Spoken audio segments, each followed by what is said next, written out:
from everybody, 1 to 15. Physically, I'm feeling tired, honestly, but not as much as you would expect, honestly. It's probably the adrenaline. It's going to come down a little bit. I'm probably going to sleep pretty well tonight. Victor, I heard you tell the TV broadcast that it felt at times like you weren't thinking during that late part of the game. Can you kind of expand on that, your mentality, and also the pull-up three-pointer that you hit with 30 seconds left? What were you thinking for that one? For that one, I was just thinking, take my time. But for the rest, there are some plays I wish I were thinking more. Like I think it was the regulation last shot. I had an open look, on a way smaller defender, so I should have just taken it. But it's an experience we learn, Mitch was saying that it's a pretty natural response for a competitor to see another competitor get something that he wants, whether it's the MVP trophy or whatever it might be. Just curious if that was in your mind at all, knowing that Shai had got that award and you were in the top 3 for it, and, did any part of tonight feel personal? Some of your facial expressions kind of look like you were really, really going for it. Yeah, for sure. Everything you just said. What does it feel like to see someone else get the MVP trophy right before you step into, I guess, what is basically the biggest game of your career, and then to have the best performance of your career?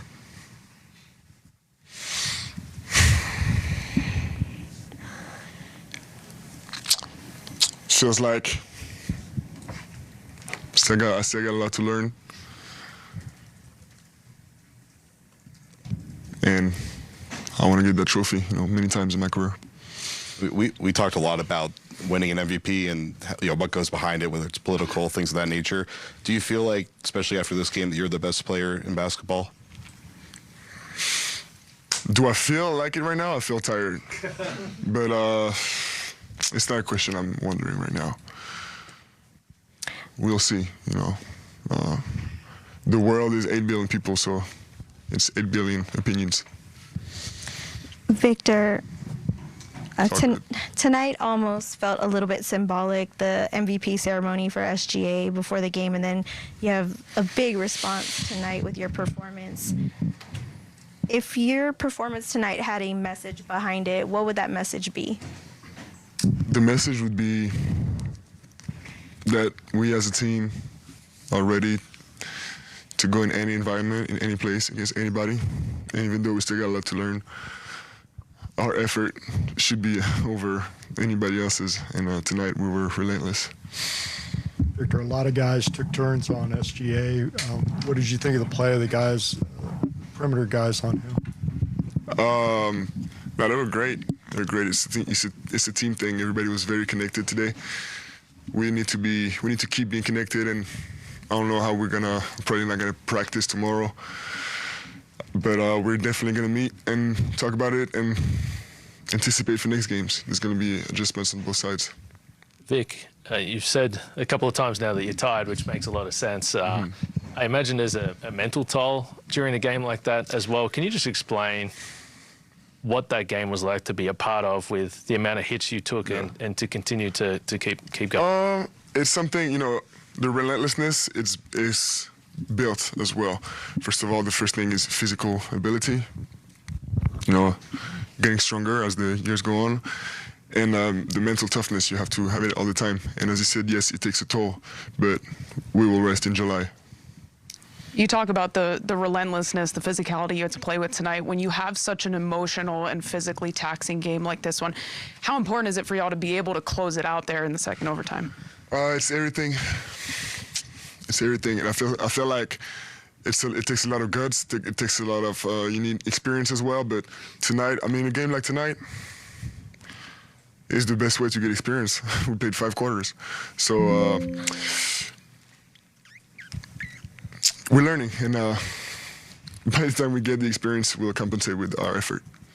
Victor, I asked Mitch, I'd love to hear it from you as well, even though we didn't see De'Aaron tonight. Can you talk about his veteran voice and how much it helped carry you guys to this win? It matters a lot, Obviously, he said talking, and he sees a lot as a point guard, and his guidance with the young guys is just great. And I knew they were gonna have his back. Vic, you've referenced many times, both in round one and round two, and even tonight, that this is a team that's still learning, that you're still learning. How do you marry the fact that for a group that's learning, and many of you haven't been on this stage before, you look extremely comfortable in this moment? Well, how learning tends to be awkward. You guys are not awkward with this. Yeah. You know, it's we want to win everything, and we have the chance to have people above us in the organization that know how to do that. And so far, it looks like they've put the right people together to give us a chance. Because right now we got a chance. We still got a lot to do, a lot to learn, a lot of trials to go through that we don't even know of. But we have a chance, and that's because they've built the team like this. Il temps qu'on connaissait tous le talent de Dylan Harper en attaque. Est-ce que tu parlais un peu de son impact défensif? Est-ce que tu es encore surpris par ce qu'il est capable de faire? Est-ce que tu considères qu'il a aussi ce potentiel d'être une superstar, d'être un two-way en fait, joueur? He puts in even more work and preparation into try to maximizing that, and his disposition and mentality and approach is reflected at times in the way he handles those moments. Mitch, the list of rookies to start in the Western Conference Finals is short. The list of rookies to have their first playoff start in the Western Conference Finals is even shorter. What did you make of Dylan's poise tonight and his just aggression overall against one of the best perimeter defensive teams in the league? I thought it was phenomenal. I thought he was even better defensively. I think the list of guys, if you want to say how good they were, is probably even shorter, and he's on that list. And it's just been very rewarding for someone that's tried to support him through this year and help him in terms of coaching him at times and giving him guidance of just trusting us, because he was this good 8 months ago, but we wanted him to get some corporate knowledge and learn the program and the fundamentals of this league and how tough it was and to get in better shape and et cetera, et cetera, et cetera. And he watched a lot of guys in terms of his rookie class put up bigger numbers than him, and there's a lot of talk around that, and they deserve that because they had good years, but that young man is everything that everybody's seen right now. Coach, We've asked about the... Oh, sorry. We've asked you several times about just you and the guys both about just watching Victor do Victor things, and whether it gets old, you know, if you still find yourself in awe. In regards to Dylan, do you find yourself, you know, standing there just impressed with the way he can get to the rim at will and just all the things that he's done in the playoffs specifically? Yes, I think that he has shown poise and composure beyond his years. When you talk about whether it's the age of Steph, Dylan, and Victor, and you can throw Carter in that mix, or the experience of the other guys that haven't been in these moments. And we've said it all year, and it doesn't, again, mean that it's always going to work out, but these guys are looking forward to the moments to step into, and it's just really fun to see how together they are and how they attack it. Coach, not to like beat a dead horse about the moments, but specifically with Victor there, 30 seconds to go, and you guys are down 3, need a bucket. He hasn't taken many jump shots all game, but he steps into that moment and pulls from 30, 35 feet. I mean, what did you just see from him in that moment? And again, just what was your reaction to that kind of play?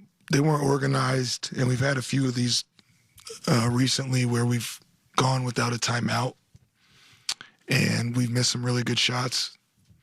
And it was just another one of those moments where I felt like we may have had, if it wasn't even an advantage, some momentum where they weren't bodies on bodies.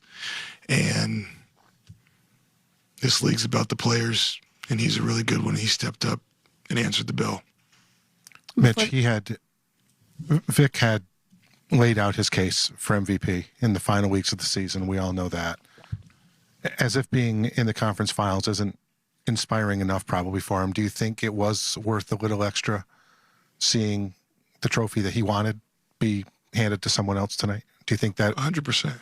I mean, he's competitive. To see the other competitor get the trophy that he deserves, got voted the winner, But if you're a competitor and you see another competitor get rewarded with what you want, I don't think it had any effect on the game.